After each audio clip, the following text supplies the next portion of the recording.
యేసుక్రీస్తు అని సిలువ వేసిన తర్వాత అక్కడ INRI అని రాయలేదు, INRI అని రాయలేదు. అక్కడ 3 భాషలు రాశారు. అది మీకు మన వివరంగా మీకు తెలియజేస్తాను. మరియు పిలాతు యూదుల రాజైన నజరేయుడగు యేసు అని పై విలాసము వ్రాయించి సిలువ మీద పెట్టించాడు.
మన వాళ్ళకి వచ్చేది ఉంటారు, సరదాగా వెళ్ళారండి.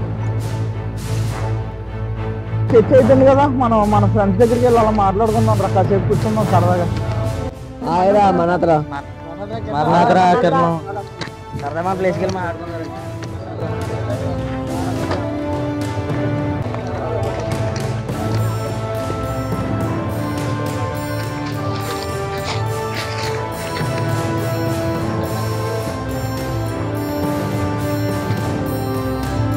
వాకింగ్ కూడా చాలా బాగుంది.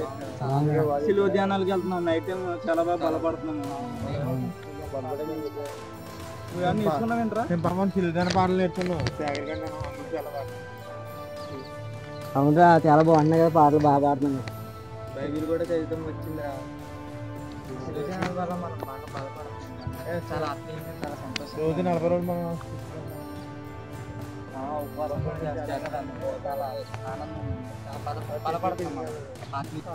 నాకు డౌట్ రా. అదే డౌట్ ఏంటంటే సిలువ మీద INRI అని ఉంటది కదా, అదే డౌట్. అదేనా? అదే డౌట్. INR అంటే ఏదో మీనింగ్ ఉంటదిరా, నీకు తెలిసింట్రా? మీనింగ్ ఏమి ఉండదురా, అలా రాస్తారు అంతే, ఏం మీనింగ్ ఉండదు. అలా కాదురా, దానికి ఓ మీనింగ్ ఉంటదిరా. మీనింగ్ లేకపోతే బెటర్ కదా. నేనేమో సిలువ చేసే వాళ్ళు భయ్యా అనుకుంటా. లేదు లేదు, ఏదో మీనింగ్ ఉంటుంది కదా. INR అంటే మీనింగ్ ఉంటుందిరా, బైబిల్లో ఉంటుంది. ఇది చెప్పండి, బైబిల్లో ఎందుకు ఉంటుందిరా? బైబిల్లో ఉంటుందిరా, బైబిల్లో సరిగ్గా చదివితే ఏదో మూలంలో ఉంటుంది. INR అంటే ఖచ్చితంగా ఏదో మీనింగ్ ఉంటుందిరా. బైబిల్లో ప్రతి దానికి ఎవిడెన్స్ ఉంటుంది, దానికి సంబంధించి రెఫరెన్స్ కూడా ఉంటుంది. సో INR కూడా సంబంధించి ఏదో రెఫరెన్స్ పక్కా ఉంటుంది. అదేంటో నాకు ఒక అన్నయ్య తెలిసిన అన్నయ్య ఉన్నాడు, వాడి దగ్గరికి వెళ్ళి మనం తెలుసుకుందాం. సరేరా, మనకి ఎవరు తెలుసులే కదా, నన్ను వెళ్దాం. ఐడియా చెప్పుడు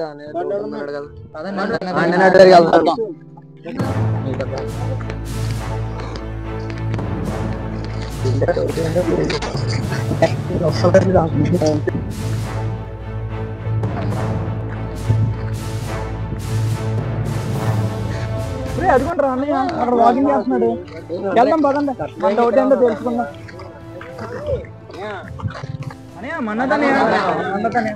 మన్నత్ బాబు, ఏంటి అందరు ఎలా వచ్చారు? INRI గురించి చిన్న డౌట్ ఉందని మా ఫ్రెండ్స్ అందరికి. సో నీ దగ్గరకు వచ్చామన్నమాట, ఎక్స్ప్లెయిన్ చేస్తావని చెప్పి. వివరంగా చెప్పాను. నేను మా ఊళ్ళో ఒక్కొక్కరు డౌట్ అంటున్నాను. ఓహో, INR గురించి మీకు క్లారిఫై చేయాలా? సరే రండి. సరే నాన్న, దాంట్లో బైబిల్ని తీసుకురామ్మా.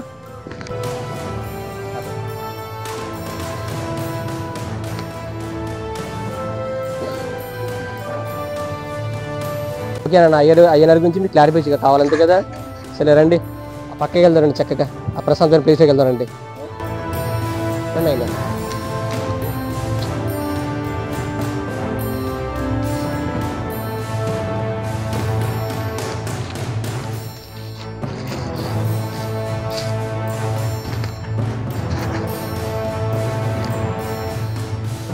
అయ్యనార్ గురించి మీకు క్లారిఫై కావాలి అంతే కదా.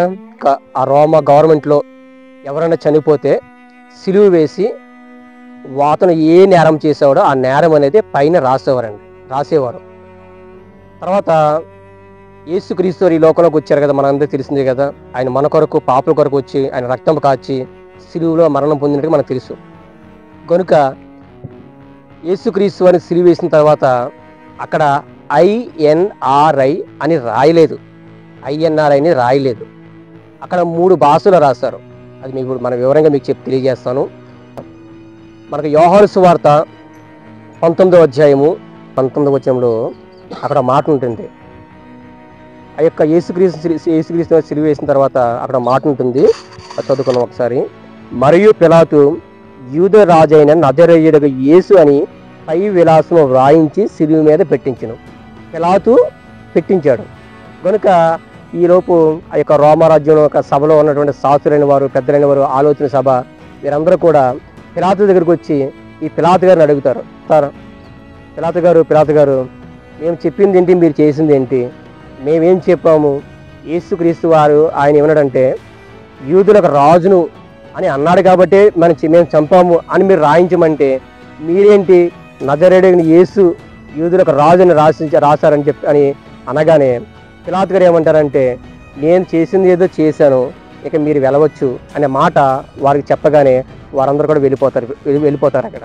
ఆ యొక్క యోహాను సువార్త 19వ అధ్యాయము ఆ యొక్క 22వ వచనంలో ఆయన ఏమంటారంటే పిలాతు నేను వ్రాసినది ఏమో వ్రాసి తినని వారితో సమాధానం చెప్పి వారిని పంపివేసినట్లుగా మన బైబిల్లో కనబడుతుంది. ఈ INRI అనేది ముందుగా సిలువ మీద రాయలేదు. రాయకుండా ఏం చేశారంటే 3 భాషలు రాశారు. మీకు చూడండి, మీకు ఇప్పుడు చిత్తపటాలు చూస్తే INRI అని కనబడుతుంది.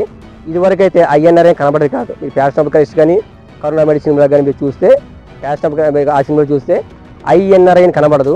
3 భాషలు రాయబడింది. నజరేయుడైన యేసు యూదులకు రాజు అన్న మాట 3 భాషల్లో రాయబడింది. ఒకటి హెబ్రీ భాష, రెండవది గ్రీకు భాష, మూడవది రోమన్ లేదా లాటిన్ భాష. ఈ 3 భాషల్లో రాసి ఆ పై విలాసము ఆ యొక్క పిలాతు గారు పైన వ్రాసి ఉంచారు. కనుక తర్వాత ఈ యొక్క 3 భాషలోంచి దాన్ని షార్ట్ ఫామ్ చేశారు. జిరోమ్ అనే భక్తుడు షార్ట్ ఫామ్ చేసి దీన్ని ఏం చేశారంటే INRIగా మార్చారు. ఈ INRI గురించి మనం విందాము.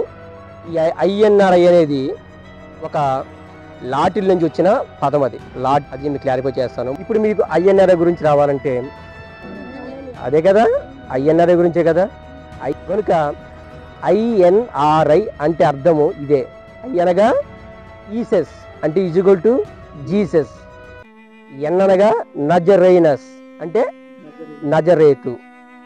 అనగా రెక్స్ అనగా రాజు. అనగా ఇదోరియం యోధ దేశపు వాడు, యోధ దేశానికి చెందినవాడు, యోధ దేశపు రాజు అని అర్థాలు వస్తాయి.